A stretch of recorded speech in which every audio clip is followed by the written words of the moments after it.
Hi hello welcome back to my channel Govita designers. ಇವತ್ತು ನಾನು ನಿಮಗೆ ಬೇಸಿಕಲ್ಲಿ ಬುಟ್ಟಾಸನ್ನು ಹೇಳ್ಕೊಡ್ತಾ ಇದ್ದೀನಿ. ತುಂಬಾ ಸಿಂಪಲ್ ಬುಟ್ಟಾಸು ಸ್ಟಾರ್ಟಿಂಗ್ ಲೆವೆಲ್ನಲ್ಲಿ ಕಲಿಯೋರಿಗೆ. ಓಕೆ, ಇದಕ್ಕೆ ನಾನು ಸ್ವಲ್ಪ ಆ್ಯಂಟಿಕ್ ಬೀಡ್ಸು ಮತ್ತು ಶುಗರ್ ಬೀಡ್ಸನ್ನು ಯೂಸ್ ಮಾಡ್ತಾ ಇದ್ದೀನಿ. ನೋಡಿ, ನಾನು ಒಂದು ಸೈಜು ದೊಡ್ಡ ಬೀಡ್ ತೊಗೊಂಡಿದ್ದೀನಿ, 5 mm. ಇದು ಸಿಂಗಲ್ ಬೀಡನ್ನು ಯೂಸ್ ಮಾಡೋದು. ಈ ಥರ ಸಿಂಗಲ್ ಬೀಡು ಸೈಜ್ ಯಾವುದೇ ಆಗಿರ್ಬೋದು. ನಾನು ಜಸ್ಟ್ ನಿಮಗೆ ಬುಟ್ಟಾಸನ್ನು ತೋರಿಸ್ತಾ ಇದ್ದೀನಿ. ಈ ಥರ ಎಲ್ಲ ಬೇಸಿಕ್ ಅಂದರೆ ತುಂಬ ಅಡ್ವಾನ್ಸ್ ಲೆವೆಲ್ ಅಲ್ಲ, ಬೇಸಿಕ್ಕಲ್ಲಿ ಈ ಥರ ಎಲ್ಲ ಬುಟ್ಟಾಸ್ ಹಾಕ್ಬೋದು ಅಂತ ಒಂದು 14 ಟೈಪ್ ತೋರಿಸ್ತೀನಿ. ನೋಡಿ, ಸಿಂಗಲ್ ಬೀಡಲ್ಲಿ ಕೂಡ ಬುಟ್ಟಾಸ್ ಹಾಕ್ಬೋದು ಬ್ಲೌಸ್ಗಳಿಗೆ. ಹಾಗೆ ಒಂದು 5 mm ಬೀಡು ಮತ್ತು ಚಿಕ್ಕದಾಗಿ 2 mm ಆ್ಯಂಟಿಕ್ ಬೀಡು, ಈ ಥರನೂ ಒಂದು ಬುಟ್ಟಾಸ್ ಹಾಕ್ಬೋದು. ಮತ್ತು ಆ ಕಡೆ ಈ ಕಡೆ ಸ್ಮಾಲ್ ಬುಟ್ಟಾಸು, ಮಿಡ್ಲೊಂದು ದೊಡ್ಡದು ಅಂದರೆ ಸ್ಮಾಲ್ ಬೀಡು 5 mm ಈ ಥರ ಮಿಕ್ಸ್ ಮಾಡಿ ಹಾಕ್ಬೋದು. ಮತ್ತು 4th ಟೈಪ್ ತೋರಿಸ್ತಾ ಇದ್ದೀನಿ ನೋಡಿ. ಈ ಥರ 3 ಬೀಡನ್ನು ಯೂಸ್ ಮಾಡಿ ಕೂಡ ಒಂದು ಬುಟ್ಟಾಸನ್ನು ಹಾಕ್ಬೋದು. ಬುಟ್ಟಾಸ್ ಅಂದರೆ ನಿಮಗೆ ಅರ್ಥ ಆಗ್ತಾ ಇದೆ ಅಲ್ವಾ? ಬ್ಲೌಸ್ಗಳಲ್ಲಿ ಎಕ್ಸ್ಟ್ರಾ ಪಾರ್ಟ್ ಅಂದರೆ ನೆಕ್ ಪಾರ್ಟು, ಸ್ಲೀವ್ಸಲ್ಲಿ ಅಲ್ಲಲ್ಲಿ ಬುಟ್ಟಾಸ್ಗಳೆಲ್ಲ ಹಾಕ್ತಾರಲ್ವ, ಆ ಥರ ಬುಟ್ಟಾಸ್ಗಳು ಹಾಕೋಕ್ಕೆ ಜಸ್ಟ್ ಒಂದು ಬೇಸಿಕ್ ಕಲಿತಾ ಇರೋರಿಗೆ ಒಂದು ಐಡಿಯಾ ಕೊಡೋಕ್ಕೋಸ್ಕರ ಇದು ಬೇಸಿಕಲ್ಲಿ ಹೇಳ್ತಾ ಇದ್ದೀನಿ. ನಾನು ಬೇಸಿಕ್ ಟು ಅಡ್ವಾನ್ಸ್ ಲೆವೆಲಲ್ಲಿ ತೋರಿಸ್ತಾ ಇರೋದ್ರಿಂದ ಬೇಸಿಕ್ಕಿಂದನೇ ಹೇಳ್ಕೊಡ್ಬೇಕಾಗತ್ತೆ ಎಲ್ಲ ಕೂಡ.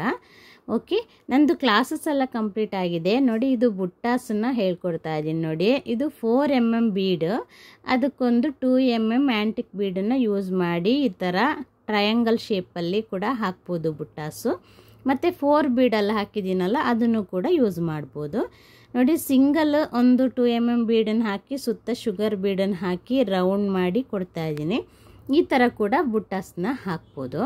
ನೀವು ಮನೆಯಲ್ಲಿ ಜಸ್ಟ್ ಪ್ರಾಕ್ಟೀಸ್ ಮಾಡಿ, ಏನು ನೆಕ್ ಲೈನಿಗೆ ಹಾಕಿದ ನಂತರ ಬೆನ್ನೆಲ್ಲ ಬ್ಯಾಕ್ ಸೈಡು ಬೆನ್ನಿಗೆಲ್ಲ ಬುಟ್ಟಾಸ್ ಕೊಡಬೇಕಲ್ವ, ಅಲ್ಲಲ್ಲಿ ಅದಕ್ಕೆ ಈ ಟೈಪಲ್ಲಿ ಕೊಡ್ಬೋದು. ಮತ್ತು ಸ್ಲೀವ್ಸಿಗೆ ಕೆಳಗೆ ಬಾರ್ಡ್ರು ಅಥವಾ ಸಿಂಗಲ್ ದೊಡ್ಡದೇನಾದರೂ ನೀವು ಡಿಸೈನ್ ಮಾಡಿದಾಗ ಬಾಕಿ ಖಾಲಿ ಇರೋ ಪ್ಲೇಸ್ಗಳಿಗೆ ಬುಟ್ಟಾಸ್ ಕೊಡಬೇಕಲ್ಲ, ಅದಕ್ಕೂ ಕೂಡ ನೀವು ಈ ಥರ ಐಡಿಯಾಗಳನ್ನ ಉಪಯೋಗಿಸಿ ಕೊಡ್ಬೋದು. ನಾನು ನಿಮಗೆ ಜಸ್ಟ್ ಬೇಸಿಕ್ಕಲ್ಲಿ ತೋರಿಸ್ತಾ ಇದ್ದೀನಿ, ಹಾಗೆ ನಿಮಗೆ ತೋರಿಸ್ಕೊಡ್ತಾ ಇದ್ದೀನಿ. ಬೇರೆ ಕೂಡ ಕ್ಲಾಸು ಕೊಡ್ತಾ ಹೋಗ್ತೀನಿ. ಇದು ಒಂದೇ ಅಲ್ಲ, ಇಷ್ಟು ಸಿಂಪಲ್ಲಾಗಿ ತೋರಿಸ್ಬಿಟ್ಟು ಸುಮ್ಮನೆ ಆಗೋದಿಲ್ಲ. ಇನ್ನು ಅಡ್ವಾನ್ಸ್ ಲೆವೆಲಲ್ಲಿ ಕೂಡ ಈ ಥರ ಕೆಲವು ಬುಟ್ಟಾಸ್ಗಳ ಐಡಿಯಾಸನ್ನು ನಿಮಗೆ ಕೊಡ್ತೀನಿ. ಆ ಥರ ನೀವು ಮನೆಯಲ್ಲಿ ಟ್ರೈ ಮಾಡ್ತಾ ಹೋಗಿ. ಓಕೆ, ನೆಕ್ಸ್ಟ್ ಕ್ಲಾಸು ನಾನು ಅಡ್ವಾನ್ಸ್ ಸ್ಟಾರ್ಟ್ ಮಾಡ್ತಾ ಇದ್ದೀನಿ. ಅಡ್ವಾನ್ಸ್ನ ಮಧ್ಯೆ ಈ ಥರ ಬುಟ್ಟಾಸ್ಗಳಿಂದ ಐಡಿಯಾ ಕೂಡ ಕೊಡ್ತೀನಿ. ನೀವು ಬೇಸಿಕ್ ಡಿಸೈನ್ಗಳನ್ನ ಹಾಕ್ಕೋಬೋದು. ಓಕೆ, ನಾನು ನಿಮಗೆ ಅಡ್ವಾನ್ಸ್ ಕ್ಲಾಸ್ ಕೊಡ್ತಾನೆ ಮಿಡ್ಲಲ್ಲಿ ಸ್ವಲ್ಪ ನೆಕ್ ಲೈನ್ಗಳನ್ನ ಹೇಗೆ ಹಾಕ್ಬೋದು ಅಂತ ಕೂಡ ತೋರಿಸ್ಕೊಡ್ತೀನಿ.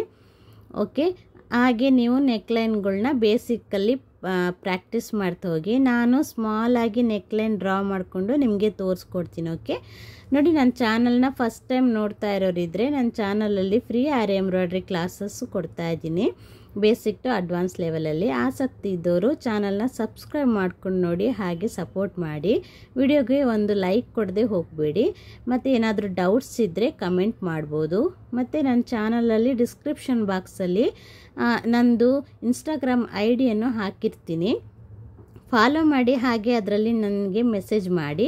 ಪ್ರಾಕ್ಟೀಸ್ ಮಾಡ್ತಾ ಇರೋರು ನನಗೆ ಅದರಲ್ಲಿ ಫೋಟೋ ಕಳಿಸ್ಬೋದು. ಓಕೆ, ಏನಾದರೂ ಹೆಚ್ಚು ಕಮ್ಮಿ ಇದ್ದರೆ ನಾನು ನಿಮಗೆ ಹೇಳ್ತೀನಿ. ನೋಡಿ, ನಾನೀಗ ಕೊಡ್ತಾ ಇರೋ ಬುಟ್ಟಾಸ್ ಐಡಿಯಾಸ್ಗಳಿದೆಯಲ್ಲ, ಇದನ್ನು ಯೂಸ್ ಮಾಡಿಬಿಟ್ಟು ನೀವು ಮನೆಯಲ್ಲಿ ಪ್ರಾಕ್ಟೀಸ್ ಮಾಡ್ಕೋಬೋದು. ಹಾಗೆ 1-2 ಕಾಯಿನ್ ಕೂಡ ಹಾಕಿಬಿಟ್ಟು ತೋರಿಸ್ತೀನಿ. ಅದು ಕೂಡ ಜಸ್ಟ್ ಬೇಸಿಕ್ಕಲ್ಲಿ. ತುಂಬ ಟೈಪ್ಸ್ಗಳಿದೆ ಬುಟ್ಟಾಸನ್ನು ಹಾಕೋಕ್ಕೆ, ತುಂಬ ವೆರೈಟೀಸ್ ಇದೆ. ನಾನು ನಿಮಗೆ ಆವಾಗ ಮಧ್ಯದಲ್ಲಿ ನಿಮಗೆ ಅಡ್ವಾನ್ಸ್ ಕ್ಲಾಸ್ ಕೂಡ ಕೊಡೋದು ತುಂಬ ಇಂಪಾರ್ಟೆಂಟ್ ಆಗುತ್ತೆ. ಆ ಕ್ಲಾಸ್ ಕೊಡ್ತಾ ಮಧ್ಯೆ ನಿಮಗೆ ಸ್ವಲ್ಪ ಬುಟ್ಟಾಸ್ ಐಡಿಯಾಸ್ಗಳು ಕೊಡ್ತೀನಿ. ಹಾಗೆ ಸ್ವಲ್ಪ ನೆಕ್ಲೈನ್ ಹೇಗೆ ಅಂದರೆ ಬೀಡ್ಸ್ ವರ್ಕಲ್ಲಿ ನೆಕ್ಲೈನ್ ಎಲ್ಲ ಹೇಗೆ ಸ್ಟಾರ್ಟ್ ಮಾಡಬೇಕು ಅದನ್ನು ಕೂಡ ನಾನು ಮಧ್ಯೆ ಸ್ವಲ್ಪ ಕ್ಲಾಸ್ ಕೊಡ್ತಾ ಇರ್ತೀನಿ. ಪ್ರಾಕ್ಟೀಸ್ ಮಾಡ್ಕೊಳ್ಳಿ. ಓಕೆ, ನನ್ನ ಕ್ಲಾಸ್ ಲೇಟ್ ಆಗ್ತಿದೆ ಅಂತ ಬೇಸರ ಮಾಡ್ಕೋಬೇಡಿ. ಬೇಸಿಕ್ ಕಂಪ್ಲೀಟ್ ಆಯಿತು. ಬೇಸಿಕ್ಕನ್ನು ಪ್ರಾಕ್ಟೀಸ್ ಮಾಡಿ. ಹಾಗೆ ಬೇಸಿಕ್ ಸಾಕು ನಿಮಗೆ. ಒಂದು ಬೇಸಿಕ್ ಲೆವೆಲಲ್ಲಿ ಡಿಸೈನ್ ಮಾಡೋಕ್ಕೆ ಪ್ರಾಕ್ಟೀಸ್ ಮಾಡಿ. ಅಡ್ವಾನ್ಸು ಕೂಡ ನಾನು ನಿಮಗೆ ಹೇಳ್ಕೊಡ್ತೀನಿ. ಓಕೆ, ನಾನು ಸ್ವಲ್ಪ ಬ್ಯುಸಿ ಇದ್ದೀನಿ, ಬೇರೆ ಒಂದು ಕೆಲಸದಲ್ಲಿ ಬ್ಯುಸಿ ಇರ್ತೀನಿ, ಅದಕ್ಕೋಸ್ಕರ ಇದಕ್ಕೆ ಜಾಸ್ತಿ ಟೈಮ್ ಕೊಡೋಕ್ಕಾಗ್ತಿಲ್ಲ, ಬೇಜಾರು ಮಾಡ್ಕೋಬೇಡಿ. ಓಕೆ, ಈಗ 2 ಕಾಯಿನ್ ತೋರಿಸ್ತೀನಿ. ಕಾಯಿನಿಗೆ ಏನು ಮಾಡಬೇಕಂದ್ರೆ ನೀವು ಈ ಥರ ಫ್ಯಾಬ್ರಿಕ್ ಗ್ಲೂ ಹಾಕಿ ಅಂಟಿಸ್ಕೊಂಡು 6 ತನಕ ಬಿಟ್ಕೋಬೇಕಾಗತ್ತೆ ನೀವು. ನಾನು ಸ್ವಲ್ಪ ಬೇಗನೆ ಆಗಲಿ ಅಂತ ಸ್ಟಾರ್ಟ್ ಮಾಡ್ತೀನಿ, ಮೂವ್ ಆದರೂ ನಾನು ಮ್ಯಾನೇಜ್ ಮಾಡ್ಕೊಳ್ತೀನಿ. ನೀವು ಮ್ಯಾನೇಜ್ ಮಾಡ್ಕೊಳ್ಳೋದಾದರೆ ಮಾಡ್ಕೊಳ್ಳಿ, ಇಲ್ಲಾಂದರೆ ಫಸ್ಟ್ ಟೈಮ್ ಮಾಡೋರಾದರೆ 6ವರೆಗೂ ಕಾಯಿರಿ. ನೋಡಿ, ನಾನೊಂದು ಶುಗರ್ ಬೀಡು ಮತ್ತು ಹಾಫ್ ಬೀಡ್ ಅಂತ ಬರುತ್ತೆ, ಬೀಡಲ್ಲಿ ಅರ್ಧ ಭಾಗ ಇರೋವಂಥ ಬೀಡ್ ಬರುತ್ತೆ, ಅದನ್ನು ಮಧ್ಯೆ ಹಾಕಿಬಿಟ್ಟು ಮತ್ತೊಂದು ಶುಗರ್ ಬೀಡ್ ಹಾಕಿಬಿಟ್ಟು ನಾನು ಮೇಲ್ಗಡೆ ಕವರ್ ಮಾಡ್ತಾಯಿದ್ದೀನಿ. ಮತ್ತು ಸುತ್ತ ನಾನು ಶುಗರ್ ಬೀಡಲ್ಲಿ 2 ಬೀಡು ಸ್ಟಿಚ್ ಮಾಡ್ತಾಯಿದ್ದೀನಿ. ನೀವು ಬೇಕಿದ್ರೆ ಸಿಂಗಲ್ ಬೀಡನ್ನು ಕೂಡ ಸ್ಟಿಚ್ ಮಾಡ್ಕೋಬಹುದು. ಈ ಥರ ಹಾಫ್ ಕಾಯಿನಿಗೆ ನೀವು ಈ ಥರ ಹಾಕ್ಕೊಳ್ತಾ ಹೋಗಿ, ಕರೆಕ್ಟ್ ಶೇಪಲ್ಲಿ ಬರಲಿ ಹಾಫ್ ಕಾಯಿನು. ಓಕೆ, ಅಲ್ಲಿ ನಾನು ಎಣ್ಣೊಟ್ಟು ಹಾಕಿ ಕೆಳಗಡೆ ಒಂದು ಚಿಕ್ಕದಾಗಿ ಒಂದು ಬುಟಾಸ್ ಹಾಕ್ತೀನಿ. ಬುಟಾಸ್ ಅಂದರೆ ಒಂದು ದೊಡ್ಡ ಬೀಡು, ಅದಕ್ಕೆ ಒಂದು ಚಿಕ್ಕ ಬೀಡು, ನೋಡಿ ಈ ಥರ. ಓಕೆ, ಇದೊಂದು ಟೈಪ್ ಆದರೆ ಇನ್ನೊಂದು ಟೈಪ್ ತೋರಿಸ್ತೀನಿ. ಇದಕ್ಕೆ ಕೂಡ ಮೇಲ್ಗಡೆ ಅದು ಕವರ್ ಮಾಡೋಕ್ಕೋಸ್ಕರ ಒಂದು ಶುಗರ್ ಬೀಡು ಮತ್ತು ಹಾಫ್ ಬೀಡನ್ನು ಯೂಸ್ ಮಾಡ್ತಾಯಿದ್ದೀನಿ, ಚಿಕ್ಕ ಹಾಫ್ ಬೀಡು. ಅದಕ್ಕೆ ಕೂಡ ಕೆಳಗಡೆ ನಾನು ಒಂದು ದೊಡ್ಡ ಬೀಡು ಅಂದರೆ 2 mm ಬೀಡು, ಅದಕ್ಕೊಂದು ಶುಗರ್ ಬೀಡು, ಹಾಗೆ ಮತ್ತೊಂದು 2 mm ಬೀಡು, ಶುಗರ್ ಬೀಡು, ಈ ಥರ 2 ಬೀಡನ್ನು ಯೂಸ್ ಮಾಡಿಕೊಂಡು ಆ ಕಡೆ ಈ ಕಡೆ ಒಂದು 5 ಪಾರ್ಟ್ ಬರೋ ಹಾಗೆ ನಾನು ಹಾಕ್ಕೊಳ್ತಾ ಇದ್ದೀನಿ. ನೋಡಿ, ಈಗ 4, ಆ ಕಡೆ ಒಂದು 5 ಪಾರ್ಟ್ ಬರೋ ಹಾಗೆ ಹಾಕ್ಕೊಳ್ತಾ ಇದ್ದೀನಿ. ಈ ಥರ ಕೂಡ ನೀವು ಹಾಕ್ಕೋಬೋದು. ಇದು ನಾನು ಜಸ್ಟ್ ಬೇಸಿಕ್ಕು ಫಸ್ಟ್ ಕಲಿಯೋರಿಗೆ ಒಂದು ಚಿಕ್ಕ ಐಡಿಯಾಸ್ ಬರಲಿ ಅಂತ ಈ ಥರ ಎಲ್ಲ ತೋರಿಸಿದ್ದೀನಿ. ನೋಡಿ, ಇಷ್ಟು ಟೈಪನ್ನ ನೀವು ಜಸ್ಟ್ ಪ್ರಾಕ್ಟೀಸ್ ಮಾಡ್ಕೊಳ್ಳಿ. Okay, thanks for watching. Thank you.